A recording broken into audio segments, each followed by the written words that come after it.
Chapter 1182 finally puts a face to the last missing god we've been waiting on, the rain god, Zaza. The chapter saves that reveal for the end, but everything before it lines up the themes we've been circling for months.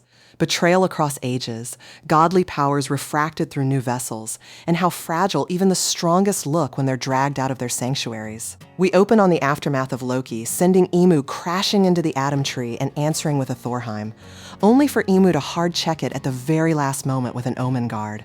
This chapter picks up with Emu steadying back to their feet, coughing, and then speaking like someone who's seen this fight before, Nidhogg.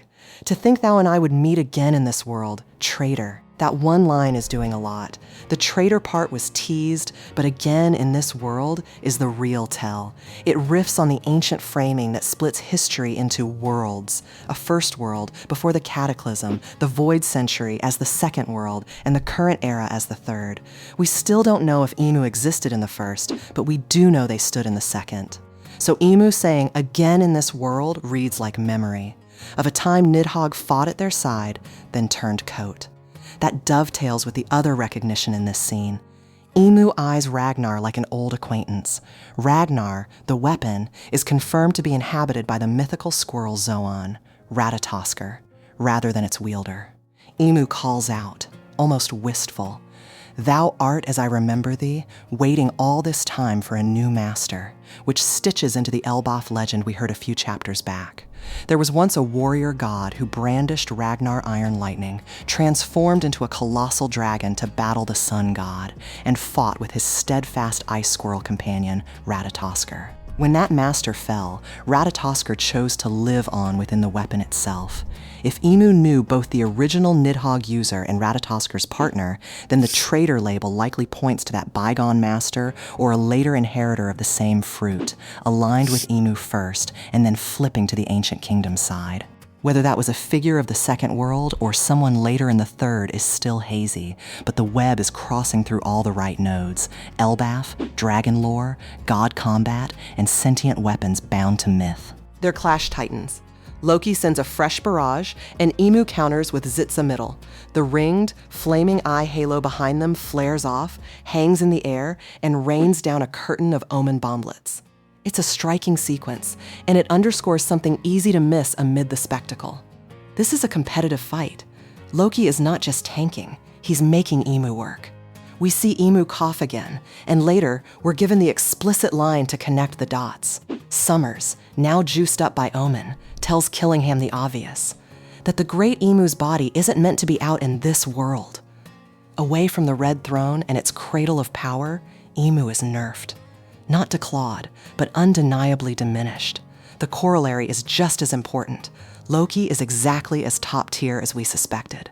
If Emu is still pushing like this, nerf or not, and Loki is matching, that puts the Prince of Elbaf in the brutal upper crust of the series. We cut to the Straw Hat's side. Sanji is back on his feet after getting planted by Emu's Omen kick. He snaps back into that protective mode. Elbaf can't fall on our watch and launches himself into the chaos. This chapter keeps the Straw Hats active without overplaying them in a god fight that isn't theirs, yet. Meanwhile, Robin and Saul hit the payoff everyone guessed the moment the empty shelves turned up. Deep in the Owl Library, they find the tucked-away chamber where Biblo the Owl stashed O'Hara's books. Robin called it. When the fires came, Biblo spirited them into hiding. It's a quiet victory, and it lands with that familiar one-piece cadence. Knowledge can be burned, buried, erased, and still it finds a way to survive. If you're wondering what the point was, if we were going to recover the books anyway, that's the point. The cost mattered. People risked and suffered to keep this flame alive so that now, in Elbaf, it can light the way forward when everyone most needs it. Back on the battlefield, we see what the Omen power-up is doing to Emu's lieutenants. Summers brute lifts one of the giant's ships. Remember how outsized those are compared to normal vessels. And just hurls it into the cloud sea, clearing the board for the plan they haven't let go of. Abduct the children. It's grim, and it sets up the next reveal. Before that lands, we swing to Hajrudin's crew shepherding those same kids alongside Chopper. Gerd's fingers are being reattached.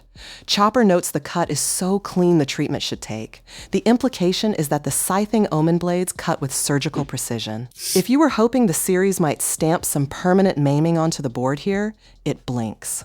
The stakes retract just a little. For major characters, Oda doesn't tend to make those wounds stick unless they're thematically essential. For side characters like Gerd or Stanson, the story wants the urgency of damage without the lasting penalty. Functionally, it aligns with the tone the arc has maintained. Catastrophic danger that stops just shy of irreversible, unless there's a narrative reason not to. Zoro steps back into frame too. He ate an Omen blast to the face, and he's already loading the next exchange. But he also flags something new. Those black Omen flames aren't just fire. He's holding pieces in his hands, steel bullets, and notes they'd turned into both steel and explosives. That's a clue disguised as debris.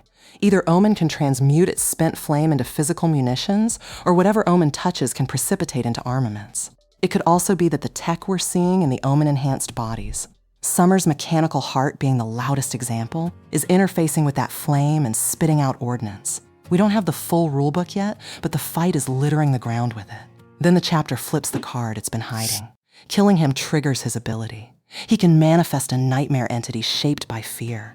And he chooses the thing that terrifies him most. The sky tears and the rain god, Zaza, arrives. Not a goddess, not a metaphor. A god reaching down, clutching the giant children of Elbaf as the abductors lunge to finish the job they failed at before. Visually, it's right in line with the way earlier accounts described it, a vast, calamitous being whose very presence promises deluge. And we're told why it lives so large in Killingham's nightmares. In Mary Joa, they live above the clouds. Rain doesn't exist. Water falling from the sky is the horror story. He grew up on fables not only of the D clan and the sun god, but of the monster called the rain god, the one who pelts the lower realm with water from overhead. To the upper world, rain is not life. It's a punishment from a god they can't comprehend. That line choice is razor sharp because it cuts straight into the historical framing we got from the Harley text. It named three: the sun god, the earth god, and the forest god. It also nodded to an ocean god we've long associated with Poseidon. But the rain god wasn't in that list. Either it was left out, miscategorized, or it was never part of that formal pantheon as far as those records were concerned. Yet here it is, roaring into the present. If you've been thinking about these beings as pre-fruit entities, primordial powers that later found their way into devil fruits, that discrepancy makes a kind of sense. Sun and earth and forest were codified. Ocean feels like a bridge to the ancient weapons, and rain sits outside, an intermittent terror from above, mythologized by those who never felt it on their skin until it destroyed them. Do we have confirmation that the rain god became a devil fruit? Not yet. With Nika, we've seen the arc of a god riding a fruit. With others, we have candidates or gaps. If all four, or five, counting ocean, are destined to converge through fruit bearers in the present, Rain's fruit is either out there with someone we know, waiting on an awakening, or still untaken. The popular suspects line up neatly with their themes: dragon storms, Nami's weather mastery, Vivi's ties to a desert kingdom thirsting for rain. Or it could be no one, and we're looking at an unbound god called forth by a nightmare power that doesn't actually leash it. And that's exactly the concern on page. Summers stares up and barks what everyone is thinking. You idiot! That thing terrifies all of us. Tell me you can control it. Killingham, almost breezy, says, it's a dream demon, so probably, that probably is a time bomb. If Zaza ignores its summoner, we have a three-way disaster: the Omen-boosted executioners, the Straw Hats, and the Giants, and a god that might decide everyone below the cloud line deserves the storm. The chapter seeds that chaos right as Zoro and Sanji arrive at the scene, blades and legs ready. If this turns into a four-corner brawl, Zoro and Sanji versus Summers and Killingham under a rain of divine artillery. It's the kind of scramble where matchups explode and alliances turn moment to moment. Pull the camera back and the pattern is unmistakable. Gods are stepping onto the board in ways that are more concrete than the legends that introduced them. The sun god is here through Luffy. The rain god just reached down. The earth god's mantle could be sitting with Loki or with Emu, depending on how literally you want to read Earth, in a story that often maps powers to their mythic resonance rather than their dictionary meaning. The forest god has long shadows stretching toward Chopper, but it could veer elsewhere. The ocean god sits off to the side, a living question about ancient weapons and the exact phrasing of the old texts. And in the middle of it all, Emu is weakened but not broken, fighting someone who has every right to carry the word God in his title. A few beats from earlier in the chapter snap into focus under that light. Emu coughing and straining away from the Holy Land suggests the Red Throne is less a seat and more a battery. Omen as a power-up package is wild, not just for its raw boost, but for how mechanical it looks in places. Summer's augmented heart, black flames congealing into tools of war. Ratatosker's choice to live inside a weapon reads like a metaphor for all of this. Ancient beings taking up residence in the instruments of the New Age, waiting for a master who can bear them. Even Biblo's library rescue isn't just a win for knowledge. It's a reminder that every time the old world tried to tear out the roots of the new, something survived to sprout back.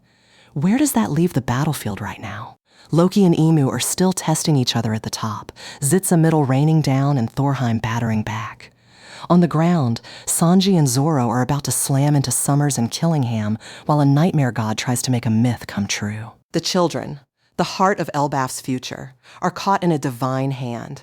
Chopper is patching people back together as fast as Omen can try to pull them apart. And deep in the stacks, Robin stands in a room full of the words that can explain all of this if she survives long enough to read them. The biggest open question is whether Zaza recognizes any leash at all. If it doesn't, then the same hubris that thought summoning a god would be a shortcut to victory is about to boomerang. If it does, then we're looking at the first true deployment of a god as a battlefield asset in the current era, and that has implications far beyond Elbaf. Either way, it forces everyone to show a little more of what they've been hiding.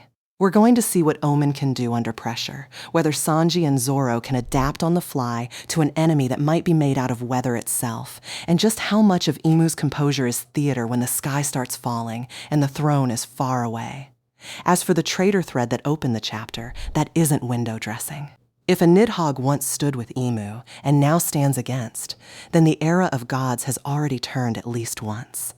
The difference this time is that there are witnesses, giants, pirates, and a world that's too connected to let the story be rewritten again. Every line of the Harley text and every salvaged page in that hidden room is a fuse running toward a powder keg. Zaza's arrival isn't just another monster of the week cliffhanger. It's the last corner of an old pantheon stepping into the light. At the same moment, the guardians of the old order are away from their sanctuary and bleeding.